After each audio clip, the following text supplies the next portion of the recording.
44 साल का हिडमा, जिसका खौफ छत्तीसगढ़ और आंध्र प्रदेश के जंगलों में ऐसा था कि वहां जाने के लिए रात तो सोचिए, दिन का उजाला भी बेहद भयानक लगता था, जिसे लेकर अक्सर ये बातें होती थी कि क्या ये वाकई में कोई शख्स है या फिर कोई एक इमेजिनरी क्रूर औहदा किसी को दिया हुआ है। हिडमा ने करीब 150 से भी ज्यादा जवानों को मारा और वो अब तक 27 बड़े नक्सली हमलों का मास्टरमाइंड भी रह चुका था। नक्सली हेड रावुला श्रीनिवास रमन्ना की मौत के बाद 2019 में हिडमा नक्सलियों का कमांडर बन गया। उसने गोरिल्ला युद्ध की ट्रेनिंग विशेषकर फिलीपींस जाकर ली थी। पूरे भारत के लिए हिडमा एक कुख्यात अपराधी था, लेकिन उसके गांव में उसका सम्मान एक मसीहा से कम नहीं था। हिडमा की मौत ने आतंक और अपराध का एक पूरा युग खत्म कर दिया। दोस्तों, किसी भी देश की सुरक्षा का जिम्मा उनके जवानों पर होता है, उनकी आर्मी पर होता है। और ये आर्मी सिर्फ बाहरी दुश्मनों से नहीं लड़ती, ये आर्मी उन लोगों से भी लड़ती है जो देश का ही खाते हैं और देश की ही थाली पर छेद कर देते हैं। उन्हीं जवानों पर हमला करते हैं, उन्हीं का खून बहाते हैं, हमारे ही नागरिकों को बेहाल कर देते हैं। ये वही दुश्मन होते हैं जो आंतरिक दुश्मन कहलाते हैं। जी हाँ, घर के अंदर बैठे इन आतंकियों का नाम है नक्सलवाद, जिनकी जड़ें काफी मजबूत हैं। अभी हाल ही में 18 नवंबर को एक खबर, जिसने एक तरफ देश के सुरक्षा कर्मियों के लिए सालों की तपस्या का फल दिया था, अनगिनत जवानों की शहादत को सम्मान मिला था, तो वहीं मीडिया के लिए ही नहीं बल्कि आम लोगों के लिए भी ये बेहद ही शॉकिंग खबर थी। कुख्यात नक्सली माडवी हिडमा अपनी पत्नी राजे उर्फ राज कक्का समेत मात्र 6 नक्सलियों के साथ एक मामूली मुठभेड़ में मारा गया। 44 साल का हिडमा, जिसका खौफ छत्तीसगढ़ और आंध्र प्रदेश के जंगलों में ऐसा था कि वहां जाने के लिए रात तो सोचिए, दिन का उजाला भी बेहद भयानक लगता था, जिसे लेकर अक्सर ये बातें होती थी कि क्या ये वाकई में कोई शख्स है या फिर कोई एक इमेजिनरी क्रूर औहदा किसी को दिया हुआ है। लेकिन इसकी मौत ने सबको हैरान कर दिया। आइए जानते हैं कि कौन था ये हिडमा, जो जंगलों में खौफ का दूसरा नाम बन गया था, जिसे मारने के लिए सुरक्षा जवानों ने सालों की तैयारी की थी, लेकिन उसकी मौत एक सरप्राइज पैकेज बन गई। लेकिन उससे पहले ये जानना बहुत जरूरी है कि कैसे हिडमा एक कुख्यात बन गया। जिस नक्सलवाद का वो मुखिया और मास्टरमाइंड था, वो नक्सलवाद कैसे फला फूला, कैसे एक छोटे से गांव से शुरू हुआ एक छोटा सा आंदोलन आज देश की सेना, सरकार और आम जनता के लिए भी आतंक का दूसरा चेहरा बन गया है। नमस्कार, मेरा नाम है रीटा। आपको ये वीडियो पसंद आएगी तो लाइक कर लीजिएगा, चैनल सब्सक्राइब करना मत भूलिएगा। हिडमा की कितनी कहानियां आपने इससे पहले सुनी है और आपके दिमाग में इससे पहले हिडमा को लेकर क्या इमेज थी, कमेंट करके बताइएगा। चलिए वीडियो की शुरुआत करते हैं। ये समय था 1967 का। पश्चिम बंगाल का एक छोटा सा गांव था नक्सलबाड़ी। इसी गांव में एक शख्स रहता था जो कि भारतीय कम्युनिस्ट पार्टी का एक प्रमुख नेता था, चारू मजूमदार, जो कि चीन के कम्युनिस्ट नेता माओ त्से तुंग का बहुत बड़ा सपोर्टर और फैन हुआ करता था।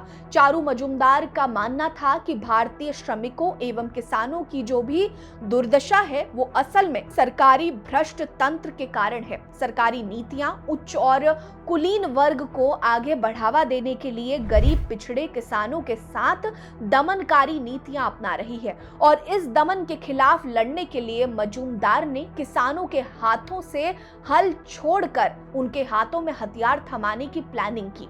लेकिन तब केवल लड़ाई सरकारी तंत्र से थी और उग्रवाद नहीं था। हालांकि 1967 में मजूमदार ने ही कम्युनिस्ट क्रांतिकारियों की एक अखिल भारतीय समन्वय समिति बनाई थी और 1968 में communist party of Marxism and Leninism यानी कि CPML का गठन किया गया, जिसके मुखिया दीपेंद्र भट्टाचार्य थे। मजूमदार और कानू सान्याल ने खुद को भारतीय कम्युनिस्ट पार्टी से अलग कर लिया। जो लोग विद्रोही हुए वो नक्सलबाड़ी से ही शुरू हुआ था, इस कारण इन्हें नक्सलवादी कहा गया। लेकिन ये लड़ाई तब जंगल संथाल ने भूमि अधिग्रहण को लेकर सरकार के खिलाफ की थी।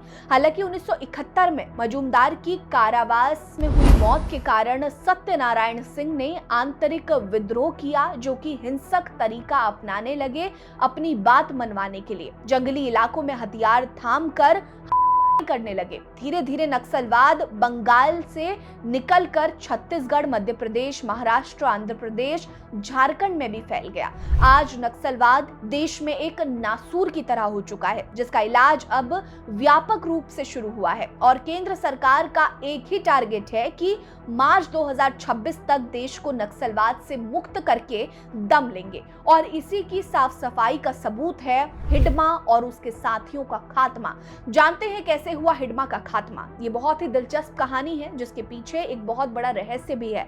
साल 2010 में छत्तीसगढ़ के दंतेवाड़ा के ताड़मेटला में एक नक्सली हमला हुआ। सेना के करीब 76 जवानों का नरसंहार, जिसने पूरे राज्य की ही नहीं बल्कि पूरे देश को खून के आंसू रोने पर मजबूर कर दिया था। और पहली बार नाम उछला था माडवी हिडमा का, जिसे संतोष इंदमुल उर्फ पोडियाम भीमा समेत कई नामों से बुलाया जाता था। सुकमा और बस्तर के जंगलों में डर और खौफ का दूसरा नाम बन चुका था हिडमा। छत्तीसगढ़ के सुकमा जिले के दुर्गम पहाड़ियों और घने जंगलों के बीच बसा एक छोटा सा गांव उवर्ती में 1981 में जन्मा था हिडमा, जो कि एक आदिवासी परिवार से था। लेकिन माओवाद की सोच को फलित करता एक निषेध बाल संघम संगठन यानी कि सीपीआई की सेंट्रल कमेटी को उसने मात्र 13 साल की उम्र में ही ज्वाइन कर लिया। और वो इकलौता सबसे कम उम्र का सदस्य भी था। वो इतना कुख्यात और शातिर था कि जल्द ही वो 1996 में माओवादियों की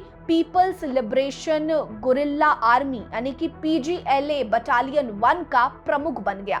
साल 2004 से लेकर अब तक हिडमा ने करीब 150 से भी ज्यादा जवानों को मारा और वो अब तक 27 बड़े नक्सली हमलों का मास्टरमाइंड भी रह चुका था। हिडमा माओवादी स्पेशल जोनल कमेटी यानी कि DKSZ का सदस्य भी था। नक्सली हेड रावुला श्रीनिवास रमन्ना की मौत के बाद 2019 में हिडमा नक्सलियों का कमांडर बन गया। उसने गोरिल्ला युद्ध की ट्रेनिंग विशेषकर फिलीपींस जाकर ली थी। हिडमा की गुनाहों की सूची इतनी लंबी है कि शायद लिस्ट ही छोटी पड़ जाए। 1996 में नक्सली संगठन से सक्रिय रूप से जुड़ने वाला हिडमा 2004 के बाद पूरी तरह से सक्रिय हो गया था, जिसमें 2010 में सीआरपीएफ के जवान हिडमा को पकड़ने के लिए गए थे। लेकिन तभी घाट लगाकर 200 से भी ज्यादा नक्सलियों ने जवानों को घेरकर उनकी निर्मम की। इस नरसंहार ने पहली बार हिडमा को सेना और सरकार दोनों की आंखों पर चढ़ा दिया था। इसके बाद 2013 में झीरम घाटी किया गया, जिसमें कांग्रेस के एक वरिष्ठ नेता की गई और उसके साथ ही 27 लोगों की गई। जिसके बाद 2017 में बुरकापाल एम्बुश हुआ, जिसमें आराम कर रहे 25 सीआरपीएफ के जवान शहीद हो गए थे। 2021 सुकमा बीजापुर मुठभेड़, जिसमें हिडमा ही मास्टरमाइंड था और इस हमले में 22 सेना के जवान शहीद हो गए थे। हिडमा की मौत एंटी नक्सल ऑपरेशन के इतिहास में सबसे अहम कामयाबी में से एक है। तो वहीं छत्तीसगढ़ पुलिस ने इसे हिडमा के बगावत के ताबूत में आखिरी कील बताया है। इसी के साथ हिडमा की मौत को छत्तीसगढ़ के मुख्यमंत्री Vishnudev Sai left wing extremism के खिलाफ लड़ाई में एक निर्णायक कामयाबी कहा है। हिडमा के खिलाफ सेना का ऑपरेशन कैसे हुआ, अब ये सुन लीजिए। छत्तीसगढ़ में हिडमा को पकड़ने के लिए सेना और एक साथ आंध्र प्रदेश, महाराष्ट्र और छत्तीसगढ़ की सरकार मिलकर ऑपरेशन चला रही थी। हिडमा, जो कि कभी भी नक्सली बनने के बाद अपने घर नहीं आया था, लेकिन बीते कुछ सालों से सेना के नक्सलियों के खात्मे के ऑपरेशन के कारण नक्सली हिडमा अपने ठिकाने बदल रहा था। इसीलिए सेना ने हिडमा के गांव और उसके पड़ोसी गांव में कैंप लगाए हैं। सरकार लगातार 2024 से नक्सली इलाकों में फोर्स कैंप लगा रही है,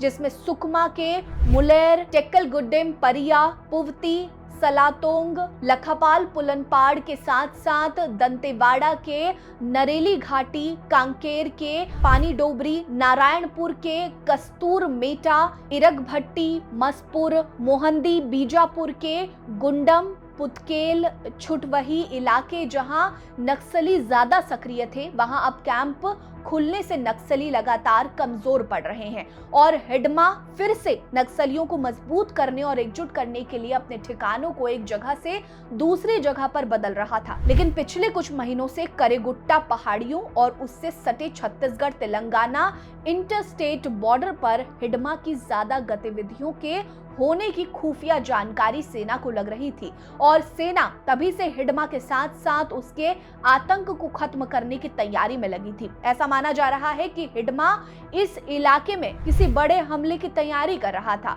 सेना के साथ हुई इस मुठभेड़ में मारे गए 6 लोगों में हिडमा के साथ साथ उसकी दूसरी पत्नी मडगाम राजे, एसएसजेडी सीएम सदस्य देवे हिडमा का रक्षक कमलू और मल्ला पीपीसीएम सदस्य और लकम डीसीएम के सदस्य थे।